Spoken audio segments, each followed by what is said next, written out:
Breaking news Visakha economic రీజియన్ను రాష్ట్ర growth ఇంజిన్గా తీర్చిదిద్దాలన్నారు CM Chandrababu. 8 జిల్లాలతో కలిపి విశాఖ ఎకనామిక్ రీజియన్ ఏర్పాటు చేయాలని అధికారులను ఆదేశించారు. విజయనగరం, శ్రీకాకుళం, అనకాపల్లి, కాకినాడ, తూర్పుగోదావరి, మన్యం మొత్తం 8 జిల్లాల పరిధిలో ఎకనామిక్ యాక్టివిటీ పెరిగేలా ప్రాజెక్టులు నెలకొల్పారన్నారు. నీతి ఆయోగ్ సమావేశంలో విశాఖపట్నం ఎకనామిక్ రీజియన్గా అభివృద్ధి చేసే అంశంపై ముఖ్యమంత్రి అధికారులతో సమీక్ష నిర్వహించారు. 8 జిల్లాల్లో వివిధ ప్రాజెక్టుల కోసం 1,00,000 ఎకరాలు గుర్తించాలని ఆదేశించారు సీఎం. వచ్చే 7 ఏళ్లలో విశాఖను మరో ముంబై నగరంలా తీర్చిదిద్దాలని నిర్దేశించారు.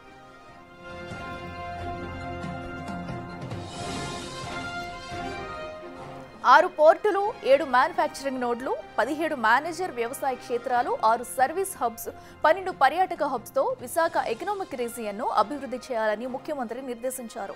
దీనిపై నీతి ఆయోగ్ అధికారులు పవర్ పాయింట్ ప్రెజెంటేషన్ ఇచ్చారు. పోర్ట్, ఐటీ, వ్యవసాయం, పర్యాటకం, హెల్త్ కేర్, పట్టణీకరణ, మౌలిక వసతుల కల్పన ఇలా 7 గ్రోత్ డ్రైవర్లుగా రూపొందించిన ప్రణాళికలను అధికారులు ముఖ్యమంత్రికి వివరించారు. ఇందుకోసం అత్యంత ప్రాధాన్యమైన 41 ప్రాజెక్టులను చేపట్టాల్సి ఉందన్నారు.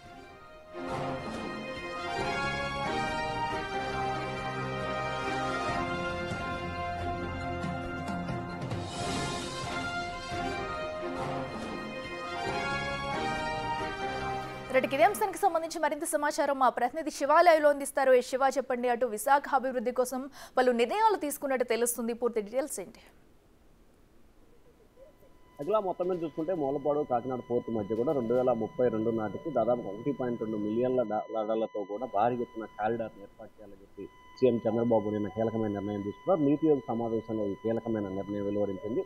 దాదాపుగా 2032 నాటికి 20 నుంచి 24 లక్షల మంది ఉపాధి అవకాశాలు కల్పించాలని చెప్పి నిర్ణయం తీసుకున్నారు. 1.5 మేర ఉత్పత్తులకు తయారు చేసేందుకు కూడా ఏపీ ప్రభుత్వం కార్యాచరణ రూపొందిస్తుంది. మొత్తం 8 డివిజనల్గా ఏర్పాటు చేస్తూ 8 జిల్లాల పరిధిలో దీన్ని విస్తృతంగా ఏర్పాటు చేయాలని చెప్పి ప్రభుత్వం భావిస్తోంది. విజయనగరం, విశాఖపట్నం, శ్రీకాకుళం, అలాగే అల్లూరు సీతారామరాజు, మన్యం, కాకినాడ, రాజమండ్రి వరకు, అంటే ఈ కాకినాడ పోర్టు దగ్గర నుంచి స్టార్ట్ అయ్యి విశాఖపట్నం నుంచి శ్రీకాకుళం వరకు కూడా, అంటే ఏదైతే ఒరిస్సా సరిహద్దు ప్రాంతం వరకు కూడా, ఆంధ్రప్రదేశ్లో ఉన్న సరిహద్దు ప్రాంతం వరకు కూడా ఈ కారిడార్ని ఏర్పాటు చేయాలని చెప్పి ఏపీ ప్రభుత్వం నిర్ణయం తీసుకుంది. రానున్న 7 సంవత్సరాల్లో సమగ్రమైన ప్రణాళికతో పాటు సమగ్రమైన విధి విధానాలను అవలంబించేందుకు ఏపీ ప్రభుత్వం పూర్తి స్థాయిలో కసరత్తు చేస్తుంది. ఇప్పటికే అనేక అంశాలకు సంబంధించి కూడా విద్యా ఉపాధి అవకాశాల కోసం ఏపీ ప్రభుత్వం పూర్తి స్థాయిలో కార్యాచరణ తీసుకుంటున్న నేపథ్యంలో రానున్న రోజుల్లో కూడా ఆంధ్రప్రదేశ్ని మరొక ముంబై లాగా తయారు చేయాలంటే ఆంధ్రప్రదేశ్కు సంబంధించి విశాఖపట్నం ఆర్థికపరమైన రాజధానిగా తయారు చేయాలనేది ఏపీ ప్రభుత్వ లక్ష్యం. దీనిలో భాగంగానే దేశ రాజధానికి సంబంధించి దేశానికి ఆర్థిక రాజధానిగా బాంబే ఉంది. సో అటువంటి పరిస్థితుల్లోనే దేశానికి ఆర్థికపరమైన 2వ రాజధానిగా విశాఖపట్నం, అలాగే ఆంధ్రప్రదేశ్కు సంబంధించి మొదటి ఆర్థిక రాజధాని విశాఖపట్నంగా తయారు చేయాలనేది ప్రభుత్వ లక్ష్యంగా కనిపిస్తూ ఉంది. లక్షల కోట్ల రూపాయల పెట్టుబడులు ఇప్పటికే విశాఖపట్నం ప్రాంతానికి రావడం జరిగింది. ఈ నేపథ్యంలోనే రానున్న 5 నుంచి 6 సంవత్సరాలు 7 సంవత్సరాల ప్రణాళికను పెట్టుకొని 20 నుంచి 24 లక్షల ఉద్యోగ ఉపాధి కల్పనతో పాటు ప్రత్యక్షంగా పరోక్షంగా 24 లక్షల మందికి ఉపాధి కల్పించాలని చెప్పి ప్రభుత్వం నిర్ణయం తీసుకుంది. దానికి సంబంధించి నిన్న జరిగిన నీతి ఆయోగ్ సమావేశంలో కీలకమైన నిర్ణయం తీసుకుంది. అంతేకాకుండా ఈ నీతి ఆయోగ్ సంబంధించిన అధికారులు కూడా సీఎం చంద్రబాబుకి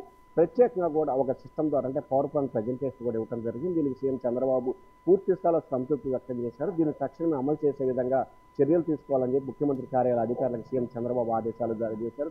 సో ఈ ప్రాజెక్టు కనుక పట్టాలెక్కితే ఆంధ్రప్రదేశ్కు సంబంధించి ముఖ్యంగా కాకినాడ నుంచి ఉత్తరాంధ్ర ప్రాంతం వరకు, అంటే 8 జిల్లాల కారిడార్ పరిధి కూడా సువర్ణ అధ్యాయంగా మిగిలిపోయే అవకాశం కనిపిస్తోంది. ఆ ప్రాంతానికి సంబంధించి ముఖ్యంగా శ్రీకాకుళం, విజయనగరం జిల్లాలకు సంబంధించి అనేక మంది యువత అలాగే యువకులు చాలామంది కూడా ఉపాధి కోసం పక్క రాష్ట్రాలకి వలస వెళ్లే పరిస్థితి కనిపిస్తుంది. సో ఈ ప్రాజెక్టు కనుక పట్టాలు ఎక్కితే కనుక ఖచ్చితంగా ఆంధ్రప్రదేశ్కి అటు సరిహద్దు ప్రాంతాలు కలకత్తా కావచ్చు, లేకపోతే ఒరిస్సాకి సంబంధించి కావచ్చు, ఇటు కర్ణాటక, తమిళనాడుకి సంబంధించి కావచ్చు, వీరంతా కూడా ఆంధ్రప్రదేశ్లో ఉపాధి కోసం వలసకు వచ్చే అవకాశాలు స్పష్టంగా కనిపిస్తున్నాయి. సో ఈ నేపథ్యంలో ఆంధ్రప్రదేశ్ పూర్తి స్థాయిలో సమగ్రమైన ప్రణాళికను రచించే ప్రయత్నాలు చేస్తూ ఉంది. అఖిల.